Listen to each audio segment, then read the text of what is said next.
Hello and welcome to the Aussie Car Lovers channel, the channel dedicated to the love of the automobile. The Australian motor vehicle industry is huge, as it is in obviously many parts of the world, but Australia has a much loved cultural heritage of the motor vehicle, and it started with this gentleman that you see on your screen. His name was James Alexander Holden. He emigrated into Australia in 1852 from England, and in 1856 established J.A. Holden and Co., essentially a saddlery business. It wasn't until 25 years later when his son joined him, Henry, and another partner called H.A. Frost, that the company evolved a little more into coach repairs. And not so much coach building at this stage as yet, but they were repairing coaches now for horse-drawn vehicles. It wasn't until 1905 that Edward Holden, who was the grandson of James, joined, and he had an avid interest in automobiles. With now Edward involved, the company now began to design and build its own coaches. At the time, the way it happened was the chassis were built by various companies and imported as well, obviously, and then these chassis were married up to bodies built by other companies. So the customer, let's say, would essentially go to a chassis building company.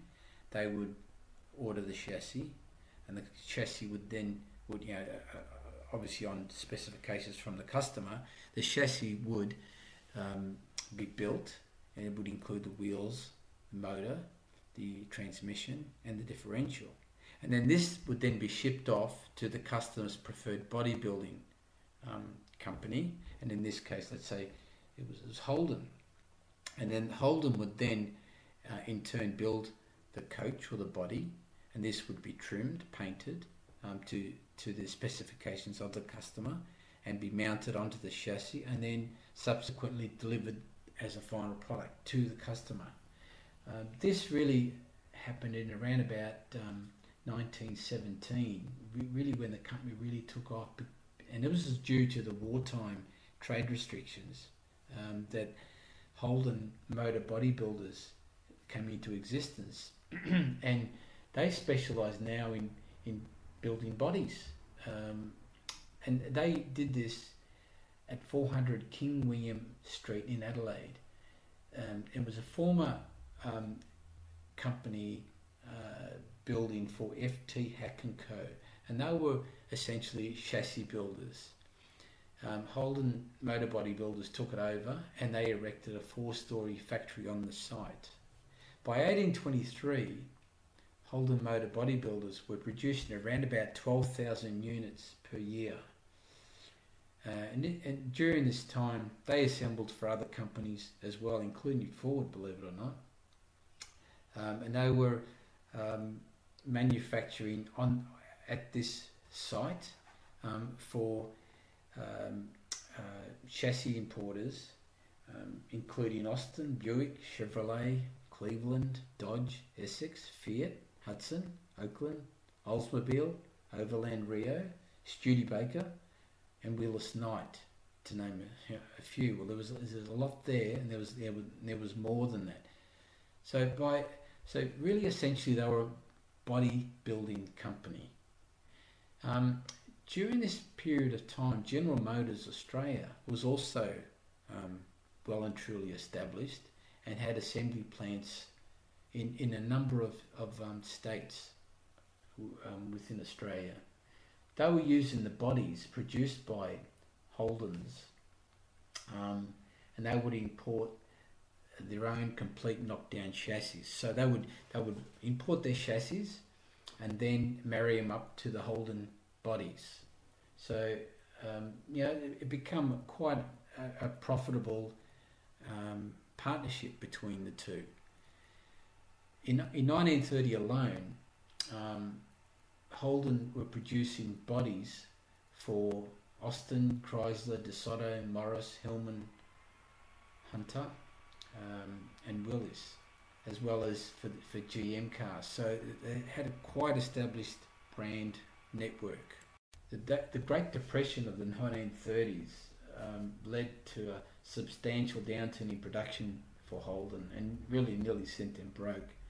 They were producing at that time up to 34,000 units annually. So you can see from where it went from, in 1856 to a salary business to by 1930 producing 34,000 units annually.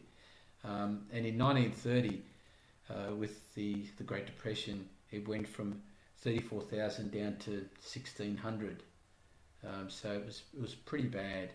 In 1931, really the Holden Motor Body Builders Company was virtually bankrupt. So GM, or General Motors America, purchased the company and merged it to General Motors Australia, forming General Motors Holdens Limited, or as we know it today as GMH. The acquisition of Holden allowed General Motors to inherit an Australian, the formation of General Motors Australia Limited. So it inherited the brand and all its subsidiary companies. Throughout the 1920s, Australian Holden also had been supplying tramcar bodies to the Melbourne and Metropolitan Tramways Board. So it obviously inherited that business as well. It is at this point that we really should talk about the historic logo of the Holden brand being the lion.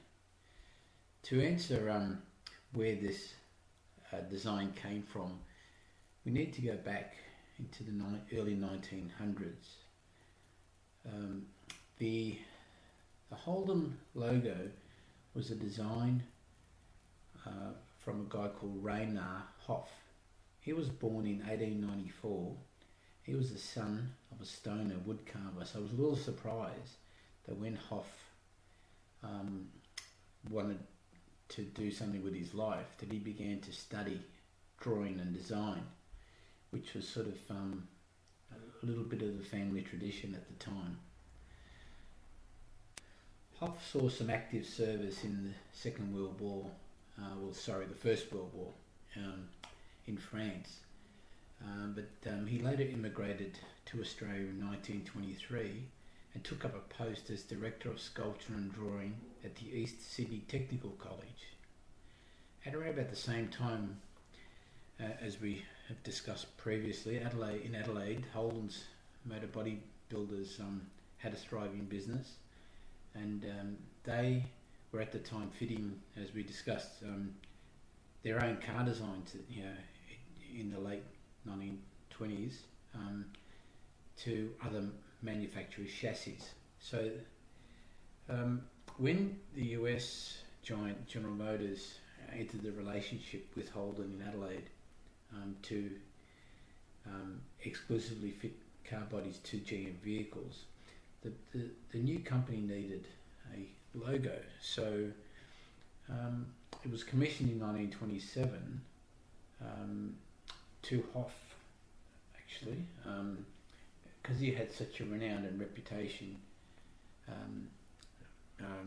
as a sculptor, so renowned, and an artist. He was asked to come up with the design of the logo. A keen student of Greek art mythology, what Hoff did is he adapted the story of how the wheel was invented when the lion was observed rolling a stone.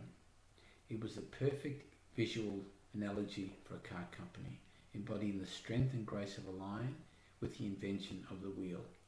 The resulting design was applied to all Holden car bodies built from 1928 to 1939, and again when Holden, now a wholly owned division of General Motors, began reproducing cars in the post-war era of 1948.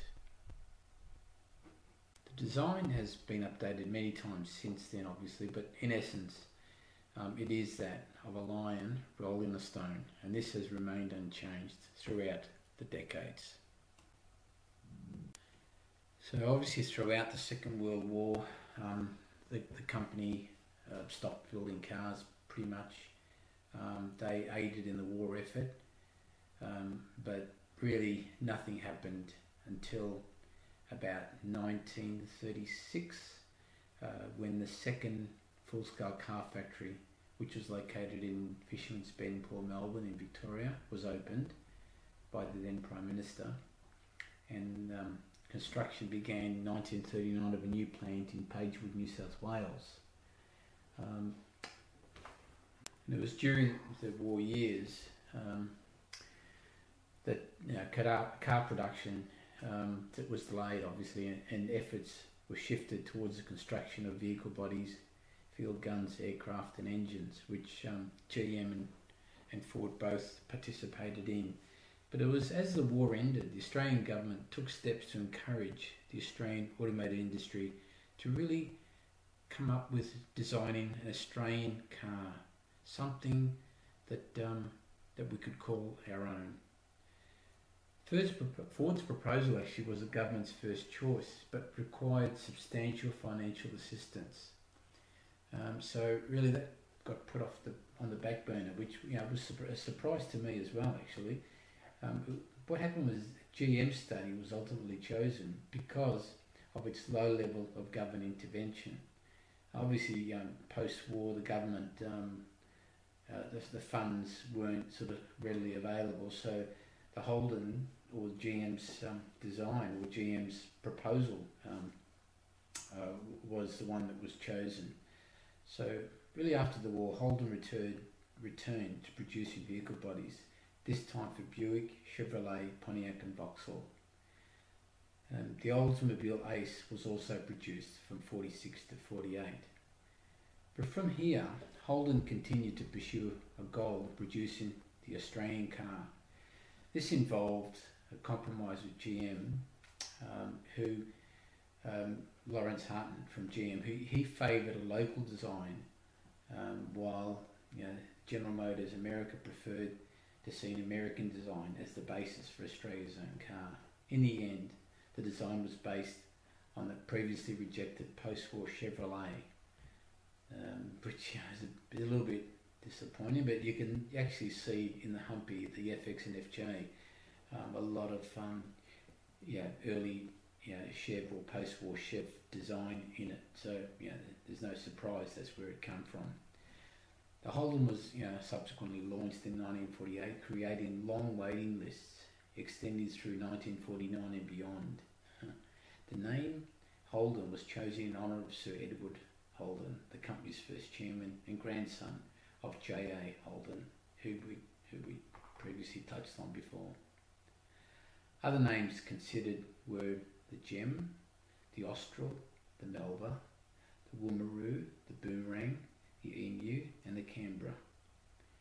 But subsequently the brand Holden was the one that was chosen, of course. It was really by the mid-1930s that General Motors Holden Australia had begun planning a full-scale local production, and especially once the war was over, and it shifted into gear as far as GMH, what GMH wanted to do with the Australia car. As we discussed previously, Ford was in there as well, trying to get its foothold in the door, but General Motors, Holden were the ones that were chosen to build Australia's first car. So really, GMH really after the war was the only one left with the ability, to make engines, chassis, vehicle bodies in house. Ford didn't have a production line as such. So in 1946, the company began work on what would become the first Holden car. It was known as a 48215, and this was designated as such as it was built in 1948, and there was a 2.15 litre motor. It was a scaled down virtually, as I said before, of a Chevrolet that had been discarded. After testing in 1947 in the US in Detroit, it was ready for production by the end of 1948. It was in November 1948 that the then Prime Minister Ben Chifley welcomed the very first homegrown Holden and famously declared, "She's a beauty." The Holden went on to dominate the Australian car market for much of the next half century and shaped the nature's culture, accounting for up to half of all new vehicles sold in the late 50s, while remaining really at the top end of the sales charts throughout the latter part of the 1900s,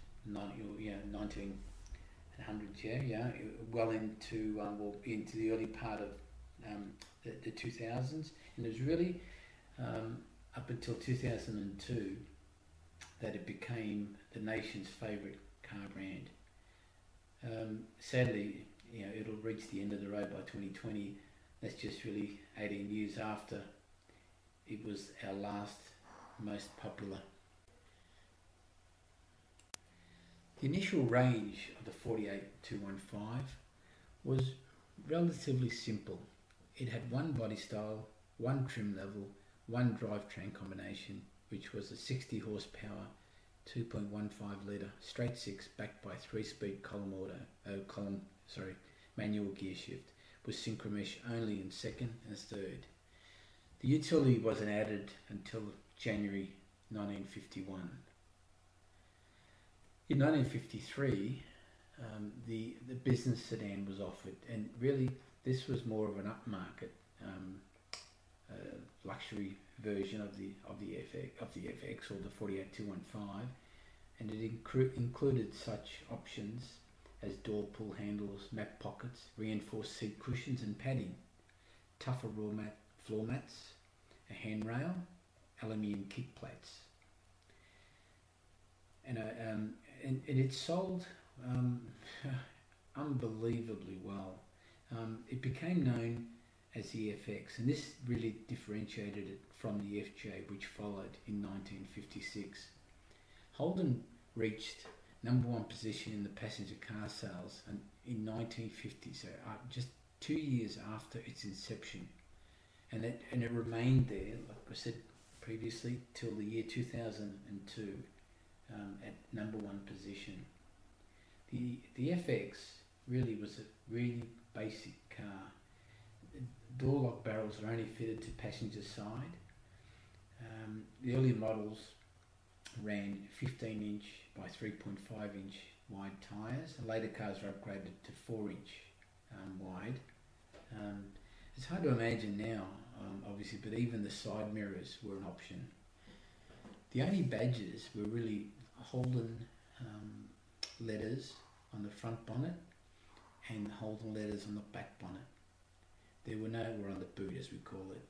There was no blinkers of any sort. There was a central stoplight, and at the time, obviously, everyone just used hand signals.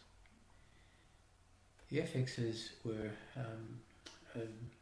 come in a variety of body styles and painted body styles. It had really not even any safety reflectors. These are all sort of applied later aftermarket, but they were never fitted by the factory. A station wagon was developed to prototype stage, but really never made it to production. There's been some post-market release of these wagons, but they were never really built by the factory. Australia really consolidated its market leadership with the FJ selling a total of 169,000 units by the time the FE was introduced in July 56. So really, the FJ continued to be produced until the FE Ute was released in 1957. So they really ran alongside each other for a little while. When you look at these cars and you think that they're basic and they're underpowered, obviously in today's world that is definitely the case, being a little over 60 horsepower. But you need to understand that at the time the top selling car, at the time being in 1948 when the FX was released, the top selling car in Australia was the Austin A40. And this was a little cramped car, a bit too cramped for the average Aussie family, and had a feeble 4-cylinder in it.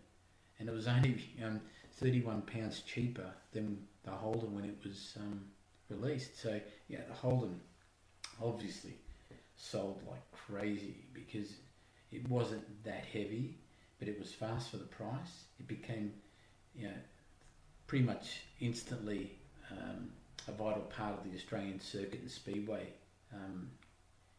scene, and just caused massive growth in the local market.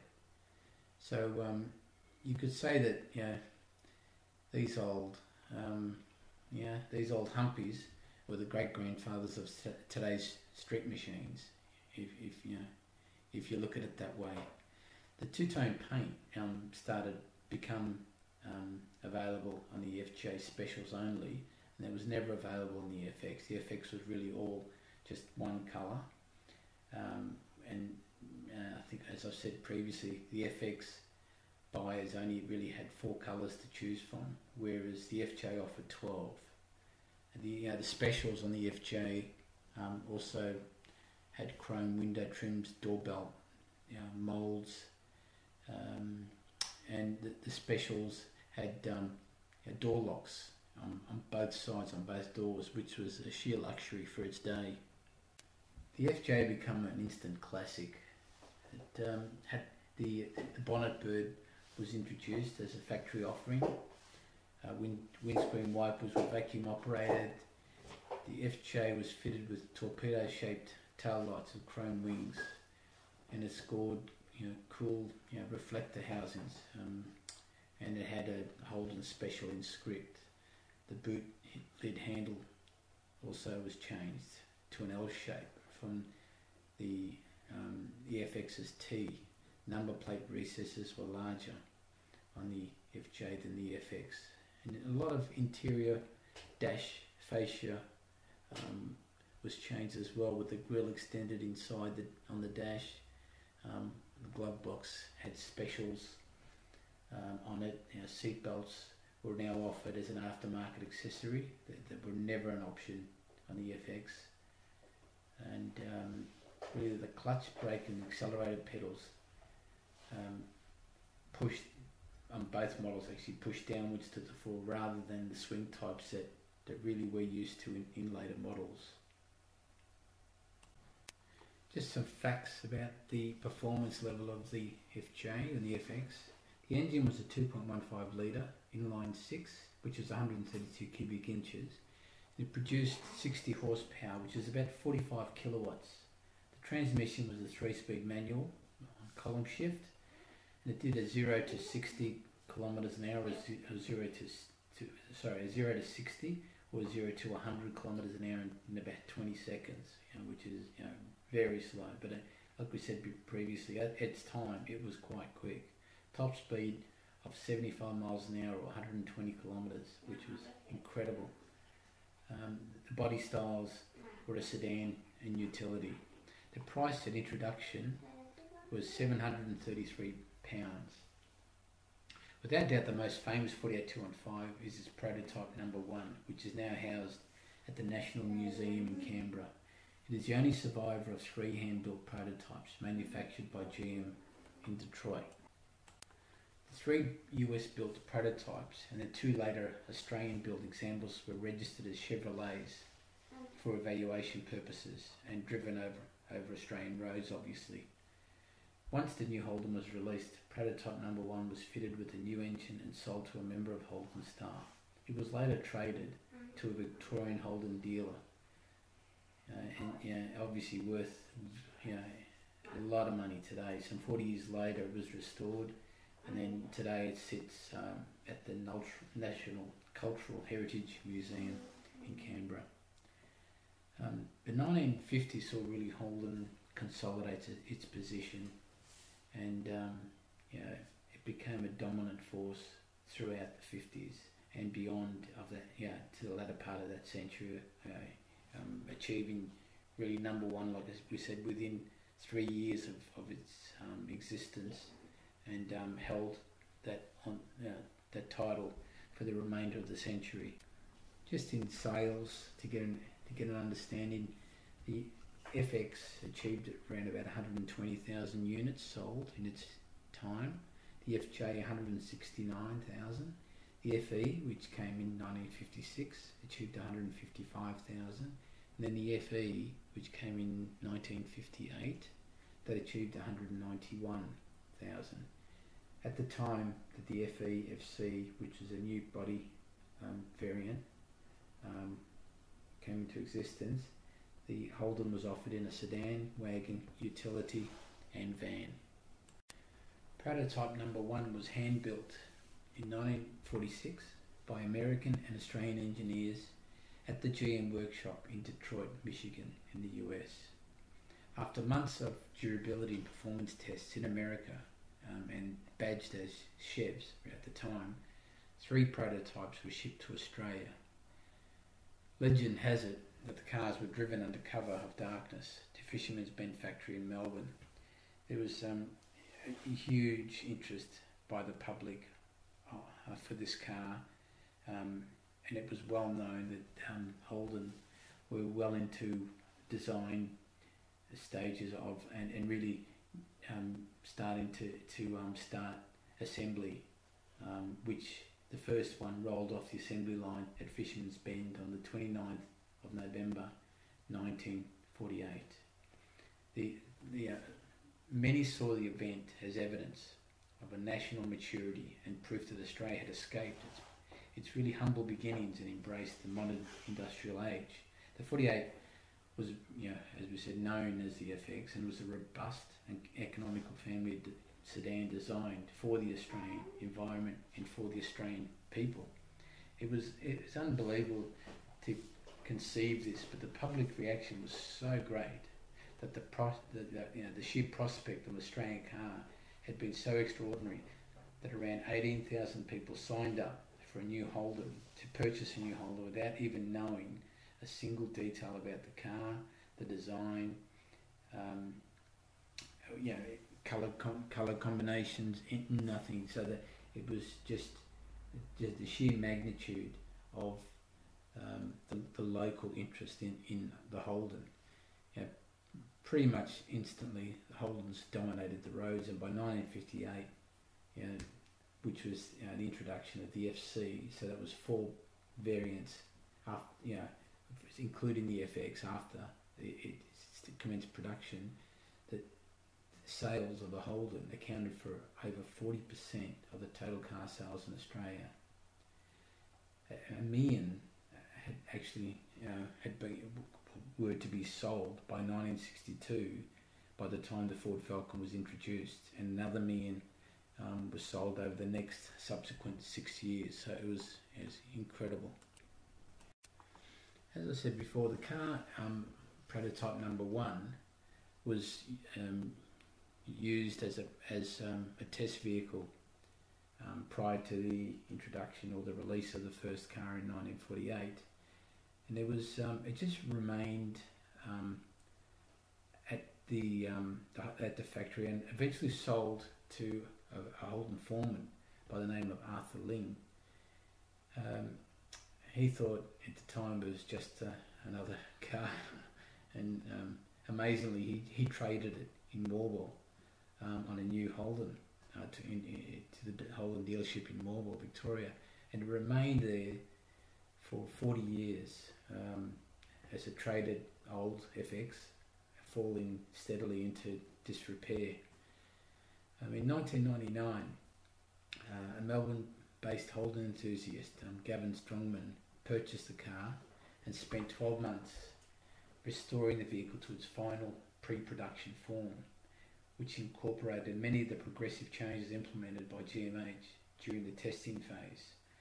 Once restored, the prototype was purchased by Ian Metherell, who sold the car to the National Museum in 2004, and there it sits to this day.